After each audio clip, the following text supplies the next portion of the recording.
Welcome to कुंडली ज्ञान। जय माँ काली, जय माँ तारा, आप सबका भला हो। यह है लेसन 17 और आज का टॉपिक है अंडरस्टैंडिंग प्लैनेट्स। मतलब जो ग्रह हैं उनको अंडरस्टैंड करें, उनका नेचर करें, क्योंकि अगर ग्रहों का नेचर हमें नहीं समझ में आएगा या नहीं पता होगा तो फिर हम फल निकालने में असमर्थ हो जाएंगे। फल निकालने के लिए हमें ग्रहों से और उनसे संबंधित वस्तुओं से, उनसे संबंधित लोगों से, उनसे संबंधित रोगों से और बहुत कुछ चीज़ों से जो एक ग्रह से संबंधित होती हैं उसके बारे में जानना अति आवश्यक है, क्योंकि इन ग्रहों से संबंधित जो चीज़ें हैं और जो स्वभाव हैं वही इनकी राशियों में भी दिखाई पड़ेंगी। मतलब कि जैसा ग्रह का स्वभाव होगा वैसे ही उनकी राशि का स्वभाव भी होने लगेगा। तो विदाउट वेस्टिंग एनी टाइम सबसे पहले हम आ जाते हैं ग्रहों के राजा सूर्य पे। नंबर 1 पर सूर्य बैठे हुए हैं। अब सूर्य जो हैं वो कौन है? वो सूर्य आपके पिता हैं, आपके बॉस हैं, आपके वो लोग हैं जो पिता तुल्य हैं, जो पिता की कैटेगरी में आते हैं, जो पिता के समान हैं। ये सूर्य है। अब सूर्य में क्या क्वालिटी होती है ये तो हमको और आपको सबको पता ही है कि सूर्य जलाते हैं, क्योंकि वे खुद ही जल रहे हैं। वे जीवन भी देते हैं और मृत्यु भी दे देते हैं। ज़्यादा क्लोज जाने पर सूर्य के ग्रह जो होते हैं वो अस्त हो जाते हैं, क्योंकि वो जल मर जाते हैं। और दूर होने पर भाई सूर्य का प्रभाव कम होता है।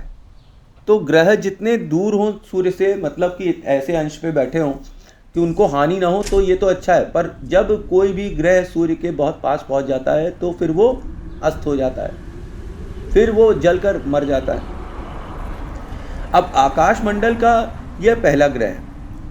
इसे फारसी में शमस भी कहते हैं, अंग्रेजी में इसे सन कहते हैं, ठीक है।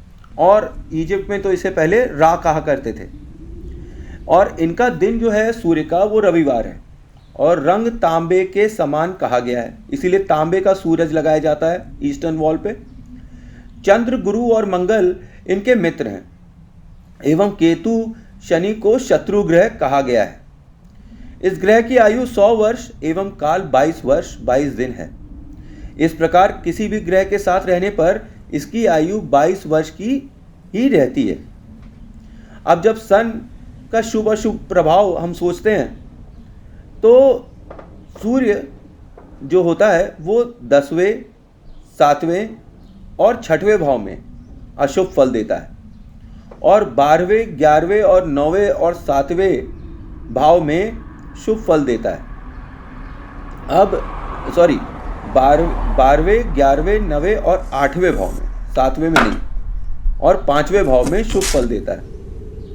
अब 7वें में अगर सूर्य आ जाएगा तो क्या हो जाएगा? मैरिड लाइफ तो वैसे ही टूट जाएगी ईगो की वजह से, ठीक। तो यहाँ पे बहुत ऐसा सिचुएशन देखा गया कि जब 7वें घर में सूर्य आ जाता है तो मैरिड लाइफ डिस्टर्ब कर देता है आपकी ईगो की वजह से, आपकी दोस्ती तुड़वा देता है आपकी ईगो की वजह से। आप में इतना घमंड होता है कि आप किसी के साथ भी रह नहीं पाते। तेज बहुत होता है ना सूर्य में।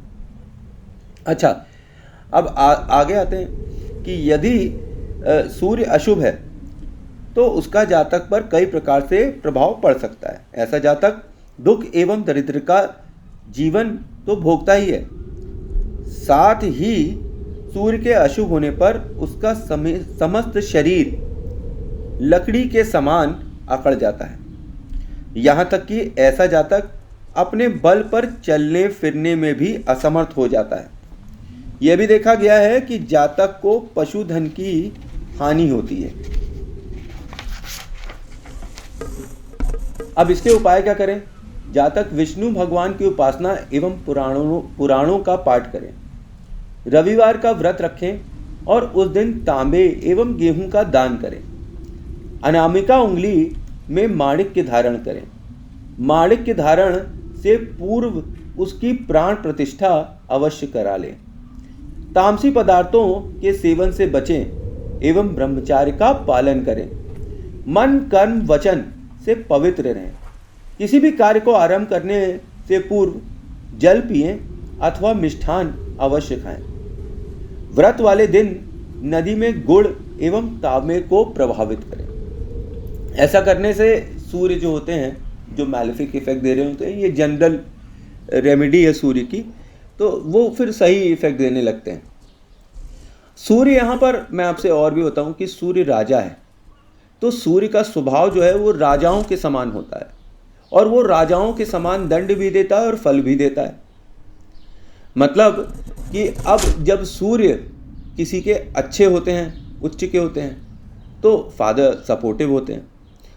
सूर्य वर्गोत्मा अवस्था पे होते हैं, तो फादर जो हैं चाहकर भी कोई मदद कर नहीं पाते हैं। ठीक है, अगर वो चाहें भी तो भी इस लायक नहीं होते हैं कि वो मदद कर सकें। और अगर सूर्य नीच के हुए तो भाई आपको आपके फादर से इश्यूज हो सकते हैं।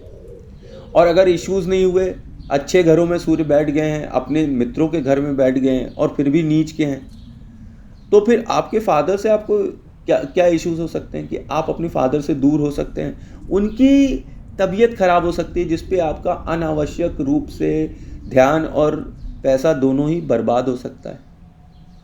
तो ऐसे सूर्य का नेचर होता है। सूर्य जो होता है वो अपने बेटे बुध को बहुत प्यार करता है। मतलब ये एक्चुअली तो कहते हैं कि गुरु की ये नाजायज़ औलाद है, पर व्हेन इट कम्स टू सूर्य तो ये बुध आदित्य राजयोग दे देते हैं। ठीक है, अब सूर्य जब शुक्र के साथ बैठे होते हैं तो वो शुक्र को जला देते हैं। मतलब आपके स्पाउस की, हस्बैंड की, वाइफ की हानि होने लगेगी। ठीक, पैसों की हानि होने लगेगी किसी न किसी रूप में, क्योंकि शुक्र की हानि हो रही है ना। अब सूर्य और भी क्या करते हैं, सूर्य जब राहु के साथ बैठ जाते हैं, तो सूर्य राहु के साथ जब बैठते हैं तो ग्रहण लग जाता है। तो फिर आदमी जो है धर्म के अनुरूप काम नहीं करता है।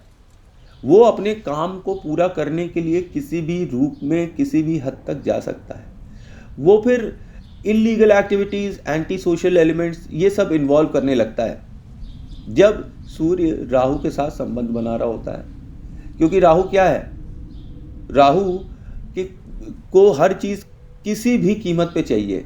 और वो जो कहानी तो आपको याद ही होगी जिसमें समुद्र मंथन हो रहा था, तो क्या कहते हैं, विष्णु भगवान ने राक्षस के दो टुकड़े कर दिए थे। एक जो ऊपर वाला सर था उसको राहु कहा गया, और जो नीचे वाला था वो केतु कहा गया। ये स्वर भानु राक्षस था जो कि चुप्पे से जाकर देवताओं के बीच में बैठ गया था और इसका गला काट दिया गया था विष्णु भगवान के द्वारा। वो कहानी कई बार मैं सुना चुका हूँ।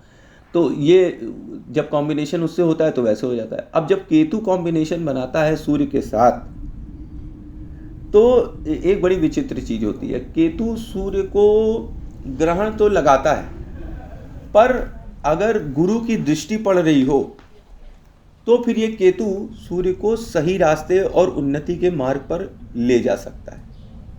तो यहाँ पे डुअल कैरेक्टर हो जाता है सूर्य का कि अगर केतु मैलिफिक इफेक्ट दे रहा है तो फिर तो सूर्य खराब होने लगेगा, ग्रहण लगने लगेगा। नहीं, सूर्य ऐसी चमक पैदा करेगा जो ठीक ग्रहण के बाद पैदा होती है, अगर गुरु और केतु का संबंध हो रहा है और गुरु एक अच्छे इफेक्ट में है, मजबूत इफेक्ट में, तब। अब सूर्य आगे और क्या करता है, जब सूर्य चंद्रमा के साथ पहुंचता है तो फिर से वही चीज़ हो जाती है।